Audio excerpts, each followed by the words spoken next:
મિત્રો આજે વાત કરવી છે ગુજરાતની. હા, ગુજરાતના શાળાઓ અને ગુજરાતના શિક્ષણની, જ્યાં આટલા વર્ષોથી ભારતીય જનતા પાર્ટીનું શાસન છે. કેવી રીતે ભણશે ગુજરાત?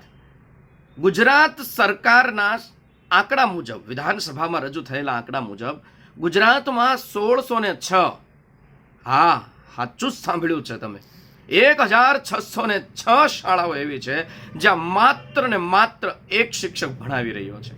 વિચારો, આટલા વર્ષોથી જે ભારતીય જનતા પાર્ટીનું શાસન છે, જેનું આખા ભારતની અંદર ગુજરાત મોડલના નામે પ્રખ્યાત છે, એ ગુજરાતની અંદર તમે સાચું જ સાંભળ્યું, સરકાર બધું જાણે છે. સરકારને ખબર છે કે આટલી શાળાઓમાં માત્ર એક જ શિક્ષક છે, છતાં પણ સરકાર શાંતિથી બેઠી છે. કારણ એને ખાનગીકરણમાં રસ છે. જો શાળામાં શિક્ષક હશે, સરકાર કહી રહી છે કે શાળાઓ બંધ થઈ રહી છે, શાળાઓ બંધ જ થાય. કારણ એક શિક્ષક હોય તો એ શિક્ષક કયો વિષય ભણાવશે, કયું ધોરણ ભણાવશે, સરકારશ્રીએ સોંપેલું કામ કરશે, કાગળિયા વર્ક કરશે, ચૂંટણીનું કામ કરશે, અન્ય કામ કરશે, કયું ધોરણ ભણાવશે, કયો વિષય ભણાવશે? શું એક શિક્ષક બધા વિષયમાં પાવરદો હશે? હવે જ્યાં એક જ શિક્ષક છે ત્યાં શું વાલી પોતાના બાળકોનું ભવિષ્ય બગાડવા માટે સરકારી શાળામાં મોકલશે? નહીં મોકલે. અને સરકાર કહેશે કે શાળામાં બાળકો નથી, એટલા માટે શાળા બંધ કરવી પડે છે. આ તમારી બંધ કરવાની કૂટનીતિ છે. જનતાએ તમને મત આપીને તમને શાસન ધુરા સોંપી છે. આજે ગુજરાતની આટલા વર્ષોથી શાસન તમારા હાથમાં છે. તમારે જવાબ આપવો પડશે જનતાને કે તમે શું કરી રહ્યા છો. શા માટે 1606 શાળાઓમાં માત્ર એક શિક્ષક છે? 2 શિક્ષક અને 3 શિક્ષકો એવી શાળાઓ તો હું ગણતો નથી. આ તમે જાણો છો, છતાં પણ અજાણ છો. આજે ટેટ ટાટ પાસ અને લાયકાત ધરાવતા ઉમેદવારો રોડ પર ઉતરીને તમારી સામે આંદોલન કરી રહ્યા છે કે શિક્ષક ભરો, પરંતુ તમે એને ભાવ પણ નથી આપી રહ્યા. કેવી દુર્દશા છે આ ગુજરાતના શિક્ષણની. આ જનતાના શિક્ષણને તમે જનતાએ આપેલા મતને વેડફી રહ્યા છો. આ જનતાની શાસન ધુરા તમને જે સોંપી છે ને, એનો હિસાબ તમે ખોટી રીતે આપી રહ્યા છો. સરકારશ્રીને 2 હાથ જોડી નમ્ર વિનંતી છે કે ગુજરાતના ગરીબ બાળકોના ભવિષ્ય સાથે ચેડા નહીં કરો. ગુજરાતનો જે ગરીબ માણસ છે એનું બાળક સરકારી શાળામાં ભણે છે, જો આવી જ રીતે તમે કરશો તો એ કઈ રીતે ભણશે? અને તમે બધું જાણો છો છતાં ભરતી નથી કરતા, પાછા ભરતી કરો છો તો કોન્ટ્રાક્ટ પર. હવે કોન્ટ્રાક્ટ વાળા શિક્ષક પાસે કઈ રીતે બાળકને વાલી ભણાવશે? જે પાયાની જરૂરિયાત છે શિક્ષણ, જે પાયાની જરૂરિયાત છે, એ જરૂરિયાત પણ તમે ગુજરાતની પૂરી નથી કરતા અને તમે ગુજરાતના નાથ બનીને બેઠા છો. તમને આટલી સીટો આપી છે છતાં તમે ગુજરાતની જનતાનું નથી વિચારતા. કેવી રીતે ભણશે ગુજરાત? કેવી રીતે આગળ વધશે ગુજરાત? કેવી રીતે ગુજરાતની પ્રગતિ થશે?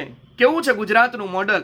જો બિહાર જેવા રાજ્યોની અંદર થઈ શકતી હોય આટલી ભરતી, તો તમારા ગુજરાત રાજ્યમાં કેમ ન થઈ શકે? હું એવી આશા રાખું સરકાર પાસે કે ભગવાન એમને સદબુદ્ધિ આપે અને કંઈક એવો વિચાર સુજાડે કે કાયમી શિક્ષકોની ભરતી કરે અને ગુજરાતના ગરીબ બાળકોના શિક્ષણ સાથે જે ચેડા કરે છે, એના ભવિષ્ય સાથે જે ચેડા કરે છે, એ ચેડા ન કરે અને ભવિષ્ય ઉન્નત બનાવવા માટે પ્રયાસ કરે. આ સંવેદના ક્યાં ગઈ તમારી? તમે તો કહો છો સંવેદનશીલ સરકાર, તો આજે ક્યાં છે તમારી સંવેદના? આજે 1606 સ્કૂલ, હા 1606 સ્કૂલ તમારા આંકડા મુજબ માત્ર એક શિક્ષક ધરાવે છે, ત્યારે એ બાળકો પ્રત્યેની સંવેદના ક્યાં છે?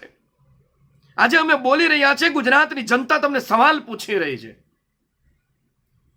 કે ક્યાં ગઈ આજે તમારી નીતિ? કેમ પાયાની જે વસ્તુ છે શિક્ષણ, એ ફ્રી નહીં? કેમ ત્યાં શિક્ષક નહીં? શિક્ષક વગર કેવી રીતે ભણશે બાળકો?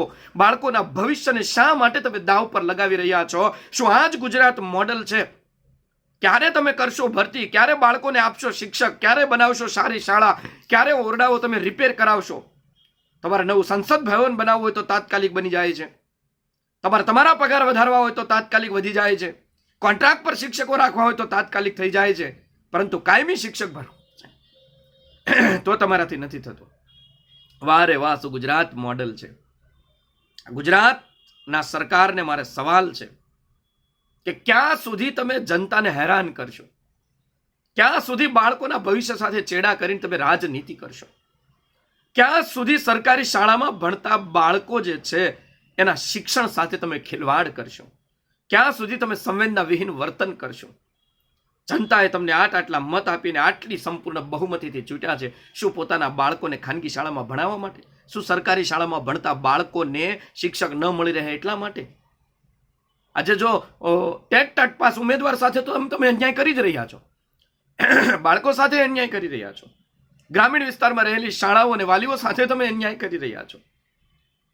શા માટે તમે આવું કરી? શિક્ષણ સાથે શા માટે? શિક્ષણને શા માટે તમે બિઝનેસ બનાવી રહ્યા છો? બે હાથ જોડીને વિનંતી છે કે તમારી સંવેદનાને પાછી લાવો. આટલા વર્ષોનું તમારું શાસન છે. જો આટલા વર્ષો કોઈ વ્યક્તિને શાસનમાં બેસાડ્યા હોય ને, તો ત્યાં શાળાઓ 5 સ્ટાર હોટલ જેવી હોય, સારામાં સારી શાળાઓ હોય. આજે ક્યાં છે તમારી સંવેદના? આશા રાખું કે જલ્દીથી તમારી સંવેદના પાછી આવે અને સરકારી શાળાની અંદર તમે ભરતી કરો અને ઝડપથી ને ઝડપથી બાળકોનું જે ભવિષ્ય ખતરામાં જઈ રહ્યું છે એને અટકાવો. એક શાસક પક્ષ તરીકે ને એક સત્તા પક્ષ તરીકે તમારી ફરજ બને. અને તમે જાણો છો છતાં પણ આજે તમે જ આંકડા રજૂ કર્યા છે, તમને જ ખબર છે, છતાં પણ અને તમે ત્યાં કોન્ટ્રાક્ટ પર ન ભરતા એવી મારી વિનંતી છે. કારણ કે કોન્ટ્રાક્ટવાળા શિક્ષક દ્વારા ક્યારેય બાળકોનો ઉદ્ધાર નહીં થાય. એ આજે છે અને કાલે નથી. ફરીથી આની આ દુર્દશા શિક્ષણની રહેશે, ફરીથી આની આ શાળાઓની સંખ્યામાં વધારો થશે. માટે સરકારશ્રી તમને વિનંતી છે અને મારા ટેટ ટાટ પાસ તમામ ઉમેદવારોને પણ વિનંતી છે, વિડીયોના માધ્યમથી મારી દરેક જનતાને વિનંતી છે કે દરેક પોતાના વિડીયો બનાવો, સવાલ પૂછો. આ સરકારને સવાલ પૂછવાનો આપણો અધિકાર છે. દરેક જનતા સવાલ પૂછે કે શા માટે બાળકોના શિક્ષણ સાથે ખિલવાડ? શા માટે ગુજરાતમાં શિક્ષણની આવી દુર્દશા? ક્યાં ગઈ સરકાર? તમારી સંવેદના. દરેક જનતાને અધિકાર છે. દરેક જનતા એ શાસક પક્ષમાં એમને બેસાડ્યા છે, તો દરેકનો અધિકાર છે કે અન્યાય થતો હોય ત્યાં અવાજ ઉઠાવે. ચાલો સાથે મળી સરકારને વિનંતી કરીએ કે ઝડપથી ને ઝડપથી કાયમી શિક્ષકોની ભરતી કરો અને સાથે સાથે આરોગ્યમાં પણ સુધારો કરો, સાથે સાથે વિકાસ પણ કરો. અમારો વિકાસમાં યોગદાન રહેશે. પરંતુ પહેલા જે શાળામાં શિક્ષકો નથી એ શાળામાં શિક્ષકોની ભરતી કરો. નાના ભૂલકા, નાના ફૂલ જેવા બાળકો સાથે તમે અન્યાય ન કરો તો સારું છે. જય હિન્દ, જય ભારત, જય જય ગરવી ગુજરાત.